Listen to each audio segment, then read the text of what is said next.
There was music from my neighbor's house through the summer nights. In his blue gardens, men and girls came and went like moths among the whisperings and the champagne and the stars.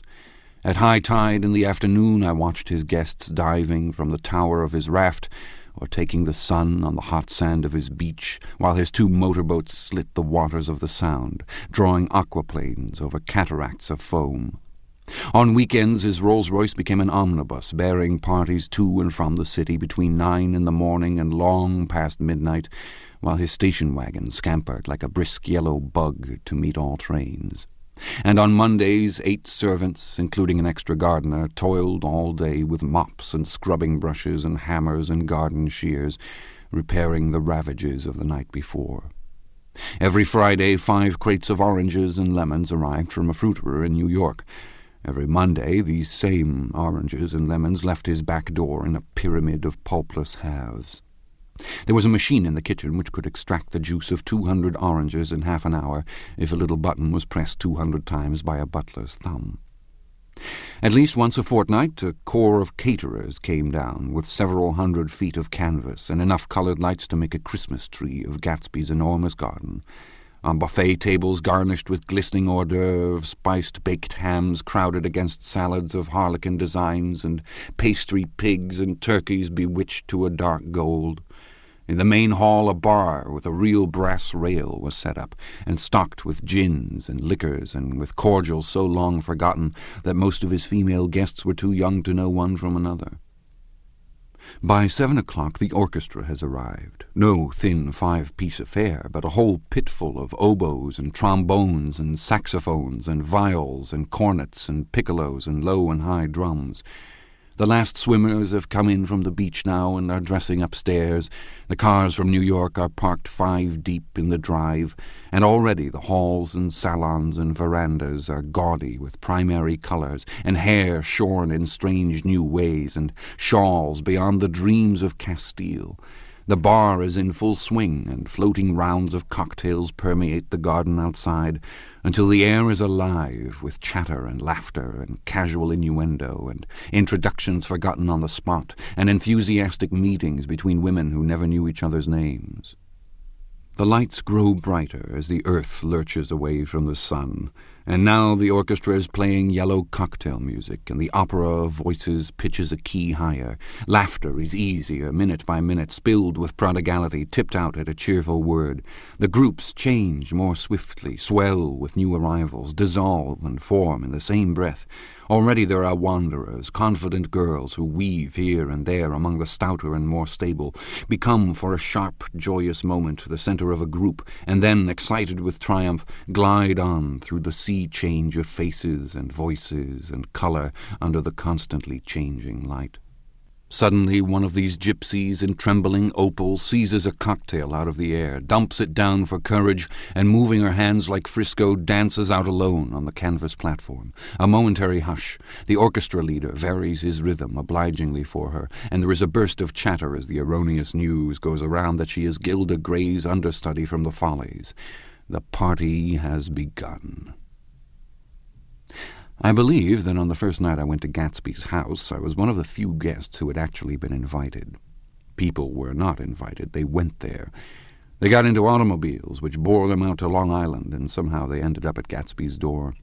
Once there, they were introduced by somebody who knew Gatsby, and after that they conducted themselves according to the rules of behavior associated with amusement parks. Sometimes they came and went without having met Gatsby at all. Came for the party with a simplicity of heart that was its own ticket of admission. I had been actually invited. A chauffeur in a uniform of robin's egg blue crossed my lawn early that Saturday morning with a surprisingly formal note from his employer. The honor would be entirely Gatsby's, it said, if I would attend his little party that night. He had seen me several times and had intended to call on me long before, but a peculiar combination of circumstances had prevented it. Signed J. Gatsby in a majestic hand.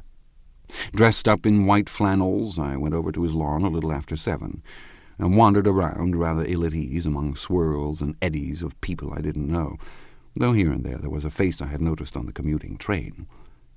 I was immediately struck by the number of young Englishmen dotted about, all well-dressed, all looking a little hungry, and all talking in low, earnest voices to solid and prosperous Americans. I was sure that they were selling something, bonds or insurance or automobiles. They were at least agonizingly aware of the easy money in the vicinity and convinced that it was theirs for a few words in the right key. As soon as I arrived, I made an attempt to find my host, but the 2 or 3 people of whom I asked his whereabouts stared at me in such an amazed way and denied so vehemently any knowledge of his movements that I slunk off in the direction of the cocktail table, the only place in the garden where a single man could linger without looking purposeless and alone. I was on my way to getting roaring drunk from sheer embarrassment when Jordan Baker came out of the house and stood at the head of the marble steps, leaning a little backward and looking with contemptuous interest down into the garden. Welcome or not, I found it necessary to attach myself to someone before I should begin to address cordial remarks to the passers-by. "Hello!" I roared, advancing toward her. My voice seemed unnaturally loud across the garden. "I thought you might be here," she responded absently as I came up. "I remembered you lived next door to—" She held my hand impersonally as a promise that she'd take care of me in a minute, and gave ear to 2 girls in twin yellow dresses who stopped at the foot of the steps. "Hello!" they cried together. "Sorry you didn't win." That was for the golf tournament. She had lost in the finals the week before. "You don't know who we are," said one of the girls in yellow, "but we met you here about a month ago." "You've dyed your hair since then," remarked Jordan, and I started, but the girls had moved casually on, and her remark was addressed to the premature moon, produced like the supper, no doubt, out of a caterer's basket. With Jordan's slender golden arm resting in mine, we descended the steps and sauntered about the garden. A tray of cocktails floated at us through the twilight, and we sat down at a table with the 2 girls in yellow and 3 men, each one introduced to us as Mr. Mumble. "Do you come to these parties often?" inquired Jordan of the girl beside her. "The last one was the one I met you at," answered the girl in an alert, confident voice. She turned to her companion. "Wasn't it for you, Lucille?" "It was for Lucille, too." "I like to come," Lucille said. "I never care what I do, so I always have a good time. When I was here last, I tore my gown on a chair, and he asked me my name and address. Inside of a week, I got a package from Courrier's with a new evening gown in it." "Did you keep it?"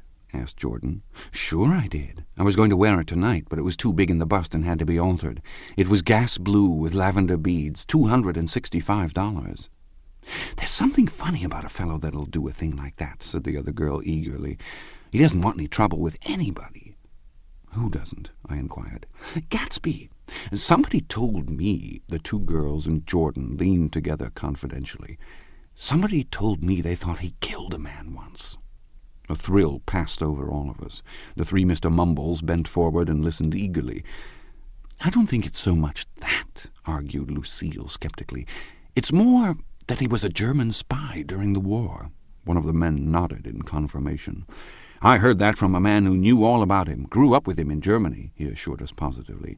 "Oh, no," said the first girl. "It couldn't be that, because he was in the American army during the war." As our credulity switched back to her, she leaned forward with enthusiasm. "You look at him sometimes when he thinks nobody's looking at him. I'll bet he killed a man." She narrowed her eyes and shivered. Lucille shivered. We all turned and looked around for Gatsby. It was testimony to the romantic speculation he inspired that there were whispers about him from those who had found little that it was necessary to whisper about in this world. The first supper, there would be another one after midnight, was now being served, and Jordan invited me to join her own party, who was spread around a table on the other side of the garden. There were 3 married couples, and Jordan's escort, a persistent undergraduate given to violent innuendo, and obviously under the impression that sooner or later Jordan was going to yield him up her person to a greater or lesser degree. Instead of rambling, this party had preserved a dignified homogeneity and assumed to itself the function of representing the staid nobility of the countryside, East Egg condescending to West Egg, and carefully on guard against its spectroscopic gaiety. "Let's get out," whispered Jordan, after a somehow wasteful and inappropriate half-hour. "This is much too polite for me."